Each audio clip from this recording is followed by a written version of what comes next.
What does Matt LaFleur have to do to win Coach of the Year? This is not rhetorical. I have an answer.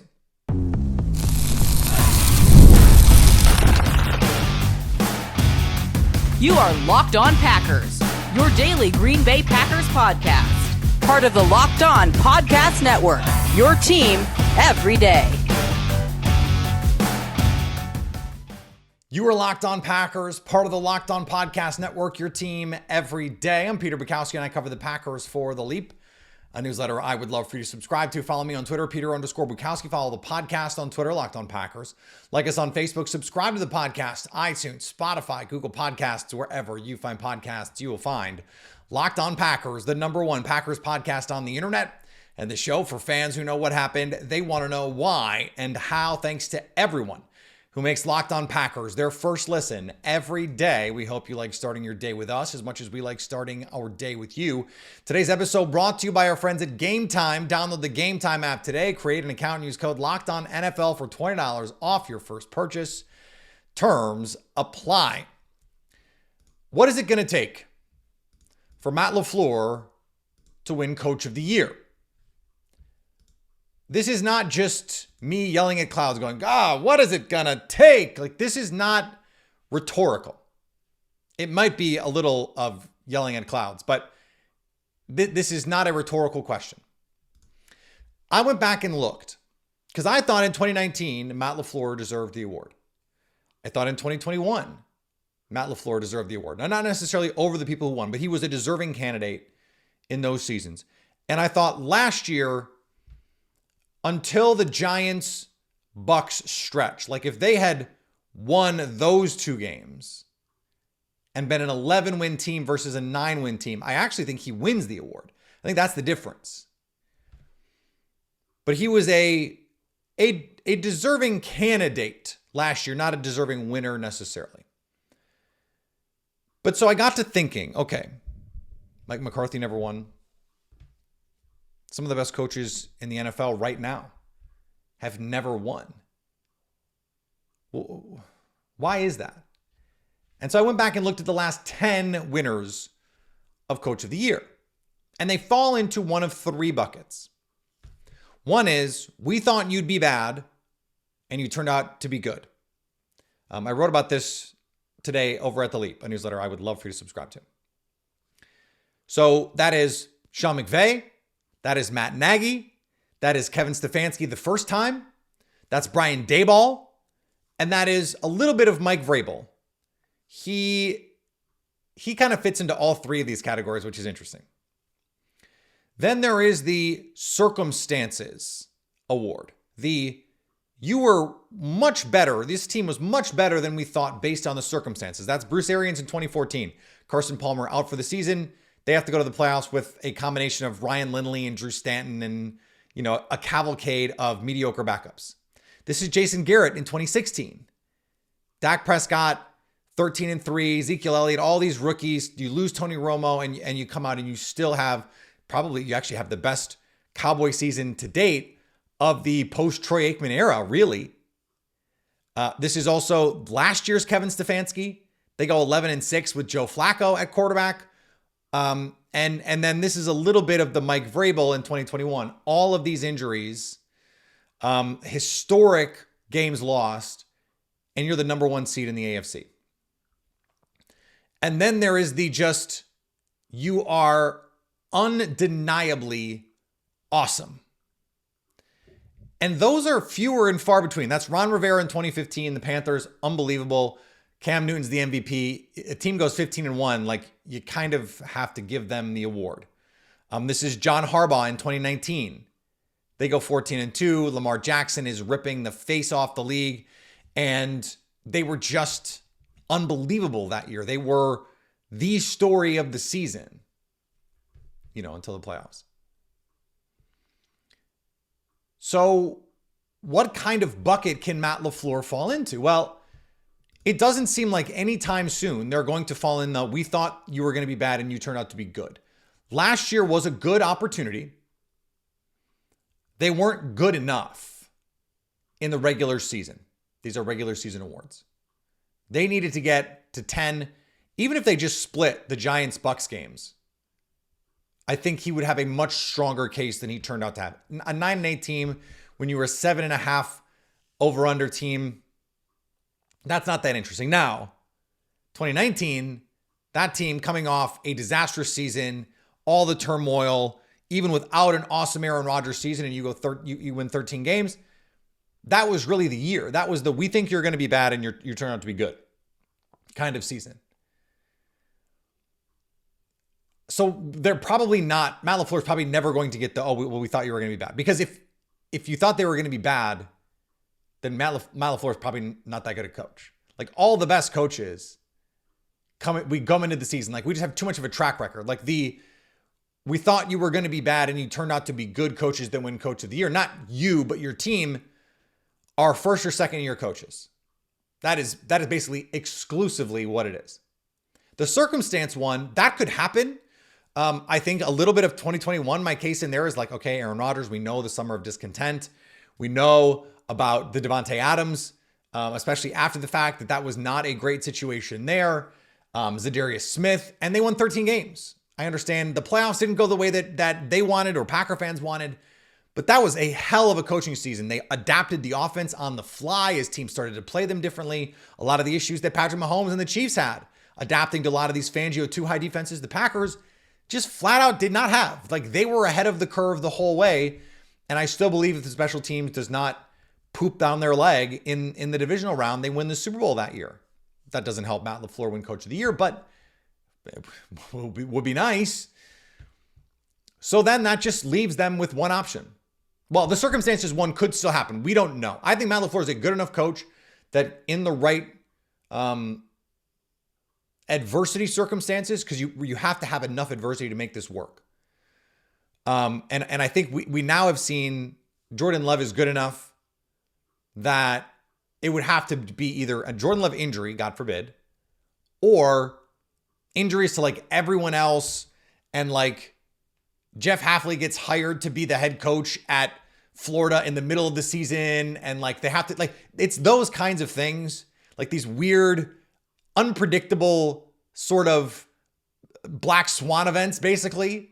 Not quite, obviously, but that's where those kind of come into play. So there's really only one option. It's just be undeniably awesome. It's going to take 14 wins, at least 13 wins. And like 13 wins where one of the losses is the last game of the season that you didn't need to win because you had the number 1 seed wrapped up. That kind of 13-win season. The kind of 13-win season where, you know, the other 2 or 3 losses that really matter were to the best teams on last second. Like these were back and forth, classic kind of games. Like those seasons, like the 14-2 Ravens season, where they were just start to finish kicking everyone's ass. And then there's 1 or 2 games where you get some bad turnover luck. You know, you have a missed kick here or a fumble here, or it's raining and it's a rivalry game. Like those kinds of things happen. You lose to the Lions 42-39. Like those kinds of things happen. That's what it's going to take. So the answer to the question of what is it going to take for Matt LaFleur to win coach of the year? It is going to take the Packers being better than they've ever been in the Matt LaFleur era. Now, the 2020 offense was unbelievable. Like, I don't think we look back on that with enough reverence for how good that 2020 offense was. And I think in part because of how it ended, the playoffs, some of the issues that they had ultimately scuttle our memory of that. But on a points per drive basis, that's one of the best offenses of the modern era. They were awesome. Aaron Rodgers was the MVP. That defense wasn't as good. So it's going to take all of the pieces. And like one of the reasons why Matt LaFleur didn't win it last year is because he had hired Joe Barry, and Joe Barry cost them the Giants game and the Bucs game and almost the Panthers game. That falls on Matt LaFleur. So let's say Jeff Hafley's good. This team wins 13 or 14 games. Jeff Hafley's good. Jordan Love takes a leap. Like Matt LaFleur is going to get credit for all of those things. But that's what it's going to take. It's going to take being undeniably, inadmittably, indefatigably awesome. So, guess what? You want to win a Super Bowl? You probably have to be that anyway. That's more important. That's what Matt LaFleur cares about more than winning Coach of the Year. But with this question that I raised, you get both. How do you win a Super Bowl? Well, you be awesome. How does Matt LaFleur win Coach of the Year? Well, he has a team that is a Super Bowl caliber team that is just awesome in ways that you can't look away. That you are the story of the season. The Packers, by the way, have that ability. They just have to go do it. Speaking of Jordan Love, the timing on this is all set up for him to get paid. I'm going to talk about what I mean in a second here on Locked On Packers. Today's episode brought to you by our friends at Game Time. Game Time makes getting tickets easier, faster. Prices on the Game Time app actually go down the closer you get to tip, to kick, to first pitch, to whatever. With killer last-minute deals, all-in prices, views from your seat, and their lowest price guarantee, Game Time takes the guesswork out of buying tickets. Last-minute tickets save up to 60% buying last minute for sports, comedy, theater, and more. It's not just sports, music, comedy. Love a comedy show.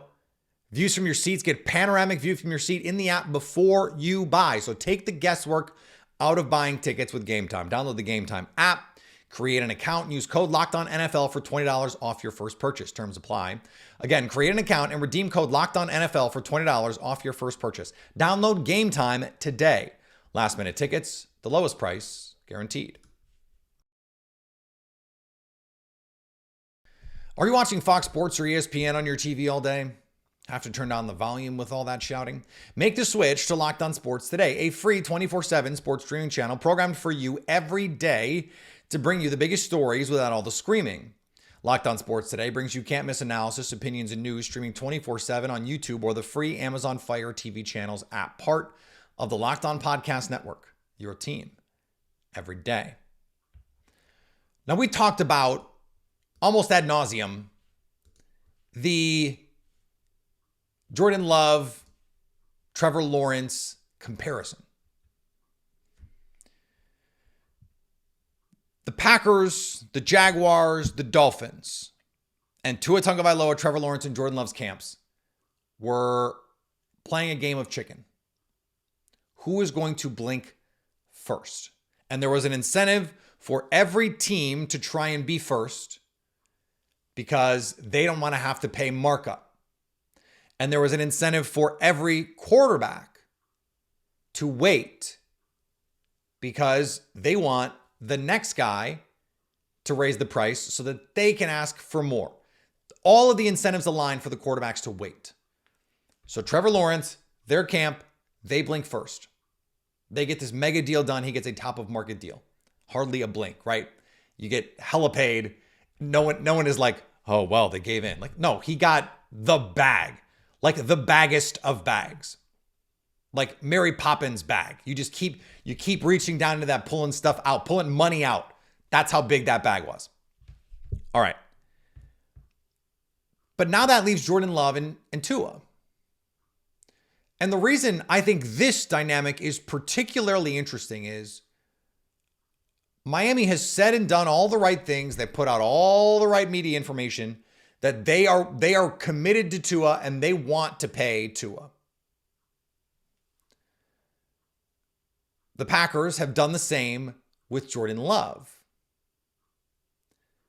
But I don't think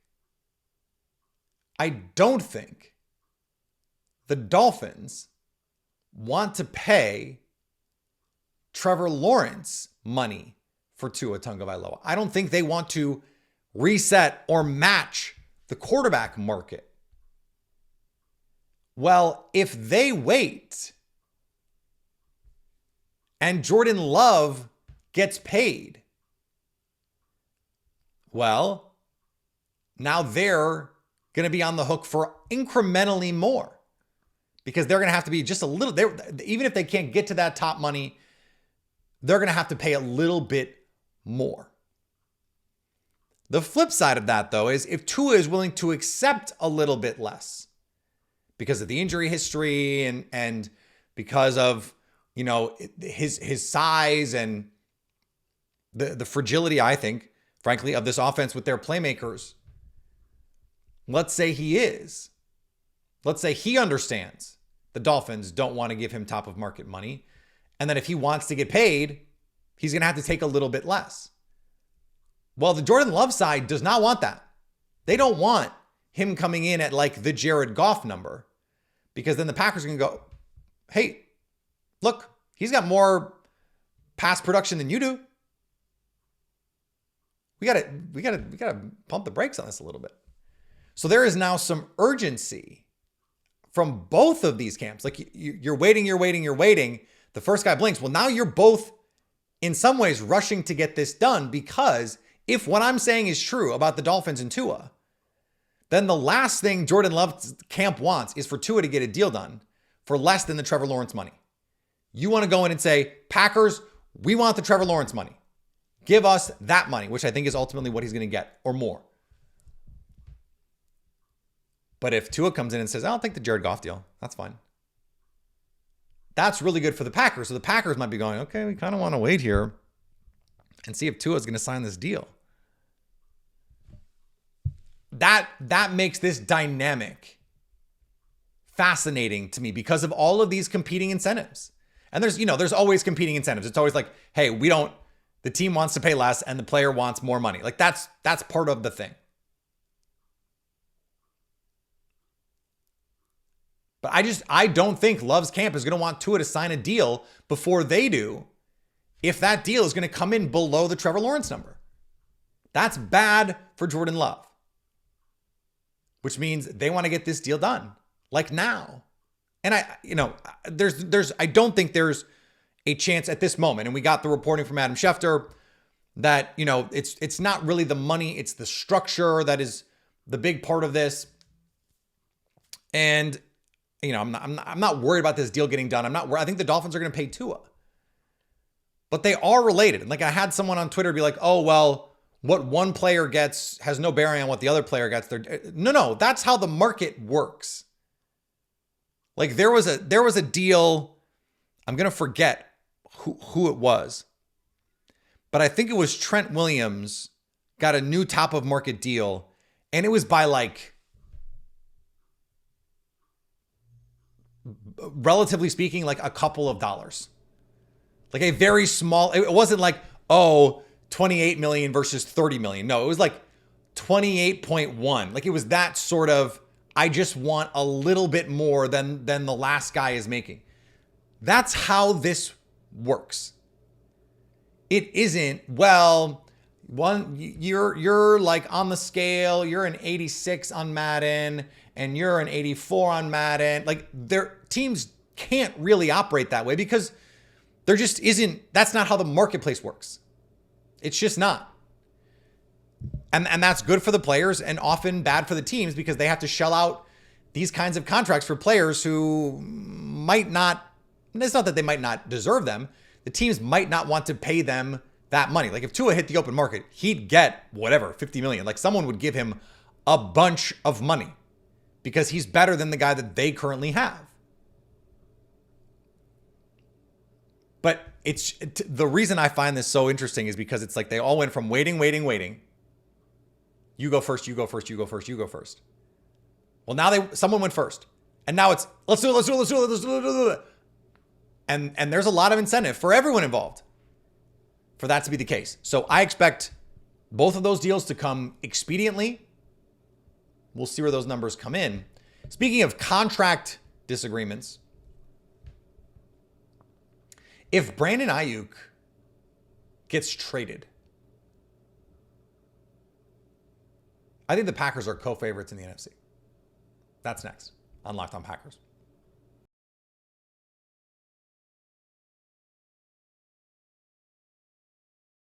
Locked On has launched the first ever national sports 24/7 streaming channel on YouTube, and now it's also available on Amazon Fire TV and the free Fire TV channels app.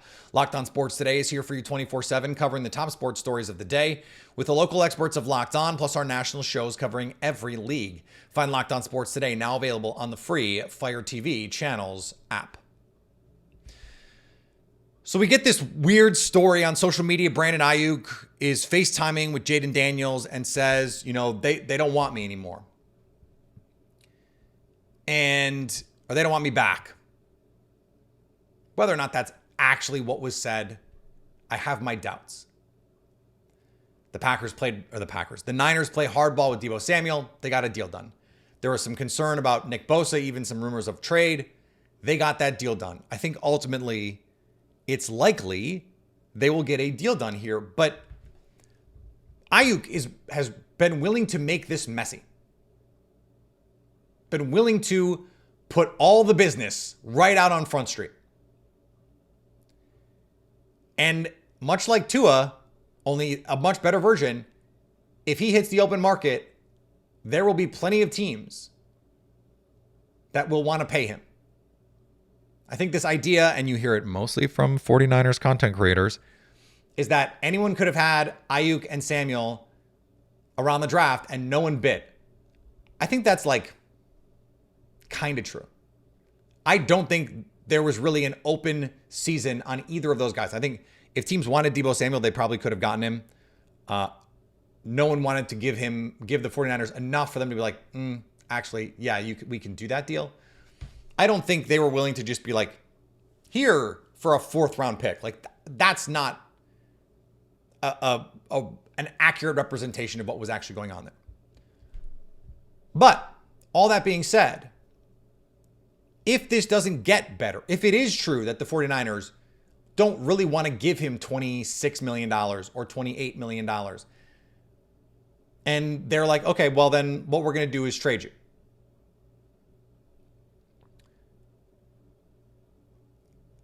We're talking about draft pick compensation in all likelihood, unless we get some weird player for player deal with, which, if we do, let's see.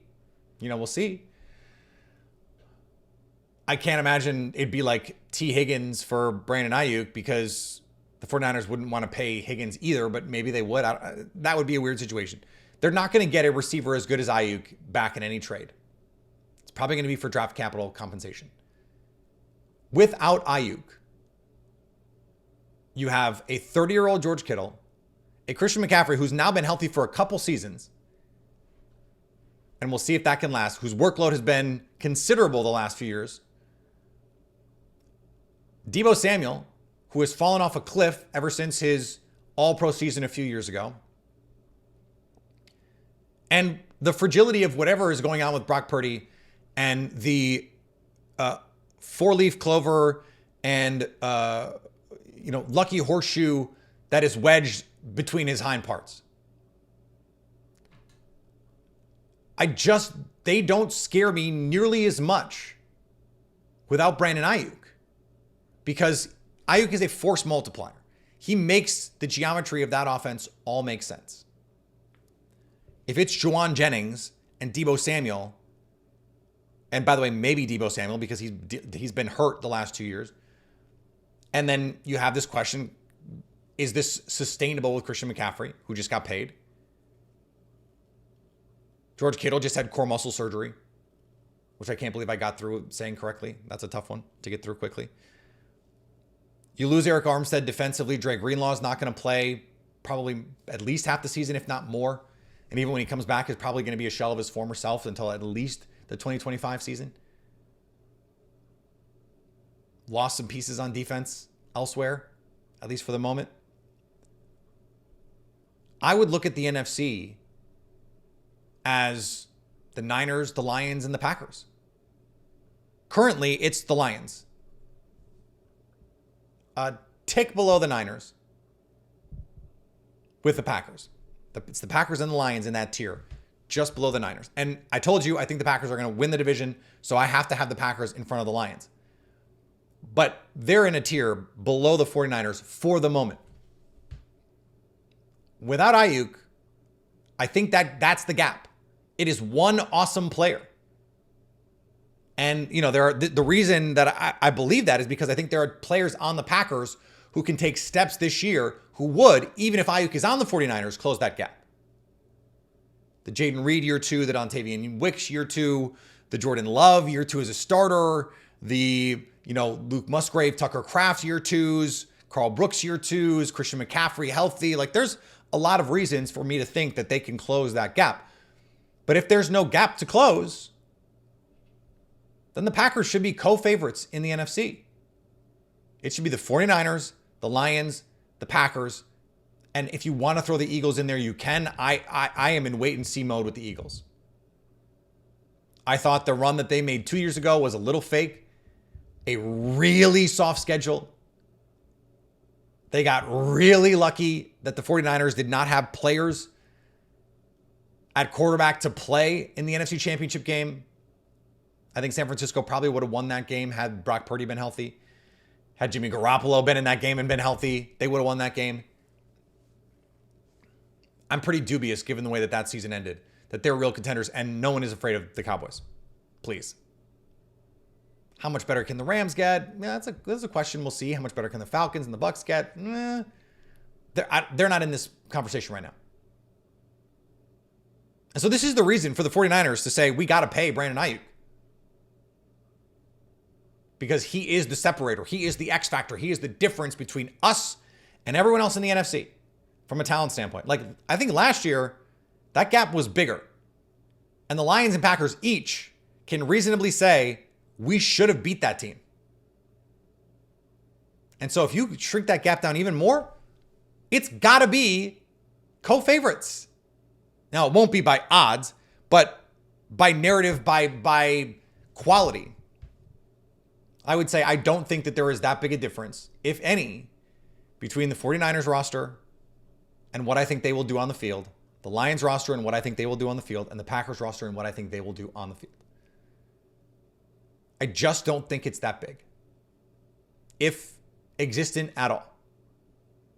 And I believe that there is a good chance that regardless of what happens, the Packers will be just as good as the 49ers this year, just as good as the Lions this year.